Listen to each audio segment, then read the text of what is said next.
उपभोक्ता सहकारी भंडार। जैसा कि नाम से स्पष्ट है, उपभोक्ता सहकारी भंडार ऐसी दुकानें होती हैं जो उपभोक्ताओं के समूह आपस में सहयोग करके चलाते हैं। कई बार कुछ उपभोक्ता इस बात को एहसास करते हैं कि मध्यस्थों या बिचौलियों या बीच के दुकानदारों के होने की वजह से उन्हें वस्तुओं का मूल्य अधिक देना पड़ रहा है।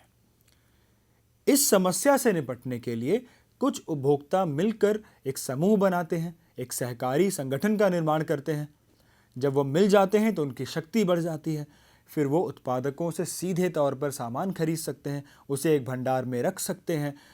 अब बीच के दुकानदार या बिचौलिए खत्म हो जाने की वजह से उन्हें वो वस्तुएं काफ़ी सस्ती पड़ती हैं, जिसे फिर वो आपस में एक दूसरे को बेचते हैं। इस प्रकार के भंडारों का लाभ है कि इनकी स्थापना बहुत सरल है, इसमें दायित्व बहुत सीमित होता है, वह इसका प्रबंध प्रजातांत्रिक तरीके से चलता है क्योंकि यह एक सहकारी संगठन है जहां सब लोग मिलजुल के एक दूसरे के साथ काम करते हैं। लोगों को वस्तुएं कम कीमत पर मिलती हैं, बिक्री भी नगद में होती है। वह क्योंकि उपभोक्ताओं ने खुद इनकी स्थापना की है तो वो अपने निवास स्थल के आसपास ही इसको स्थापित करके एक सुविधाजनक स्थिति भी प्राप्त कर लेते हैं। लेकिन इस प्रकार के संगठनों की भी कुछ सीमाएं हैं, जैसे कि इनमें इनको चलाने वाले लोगों में प्रेरणा का अभाव होता है क्योंकि इसमें कोई सीधा लाभ उन्हें प्राप्त नहीं होता, तो वो उतने प्रेरित नहीं होते इसको अच्छे ढंग से चलाने के लिए।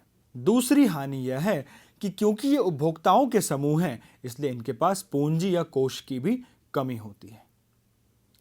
इसके अलावा इन लोगों में व्यावसायिक प्रशिक्षण का भी अभाव पाया जाता है, जिसके कारण कई बार ये अपने व्यवसाय को उतने उचित ढंग से नहीं चला पाते। अब आइए उपभोक्ता सहकारी भंडारों के बाद हम चर्चा करते हैं एक बड़े ही विशेष प्रकार के व्यापार की। इसका नाम है सुपर बाजार। आप सबने यह नाम शायद शहरों में सुना होगा। सुपर बाजार कुछ हद तक विभागीय भंडारों की तरह होते हैं, जहां पर एक बड़े पैमाने पर एक बड़ी दुकान के अंदर कई तरह की वस्तुएं अलग अलग विभागों में रखी जाती हैं। दोनों में मुख्य अंतर यह है कि सुपर बाजार स्वयं सेवा के सिद्धांत पर कार्य करते हैं, यानी इनमें उपभोक्ताओं को खुद जाकर वस्तुओं को उठाना होता है, उनका चयन करना होता है, वह भुगतान केंद्र पर ले जाकर उनके लिए भुगतान करना होता है। ऐसे कई मॉल या सुपर बाजार आज शहरों में एक आम बात है।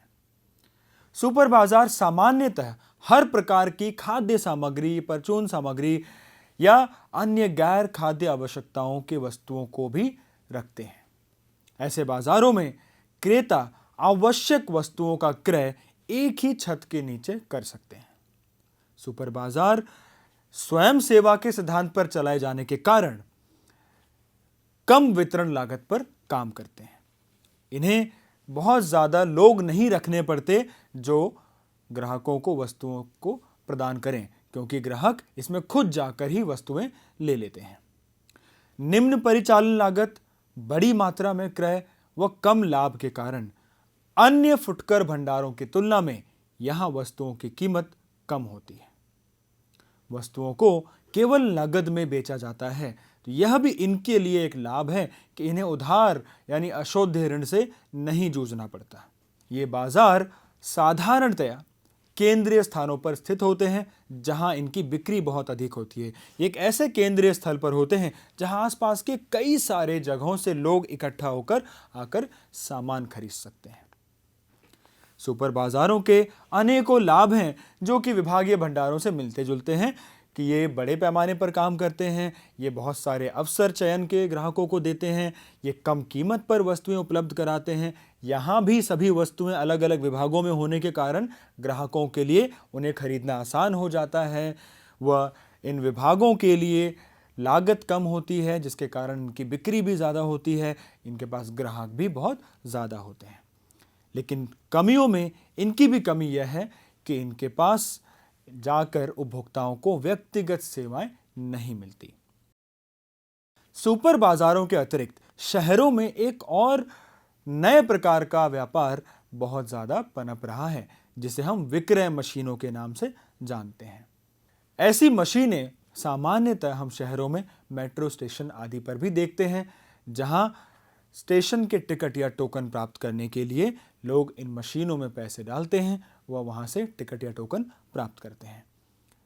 टोकन देने के अलावा ये मशीनें कई प्रकार की छोटी छोटी सामग्रियों की बिक्री का भी काम करते हैं, जहां आप अपने पसंद की वस्तु का चयन करके उसकी कीमत इस मशीन में नोट या सिक्कों के रूप में डालते हैं, तो यह मशीन खुद ब खुद आपको वह सामान प्रदान करती है। यह एक बड़ा ही आकर्षक व नए प्रकार का एक प्रक्रम है, एक मशीन है जो भारत में पिछले कुछ समय में उपयोग होना शुरू हुई है।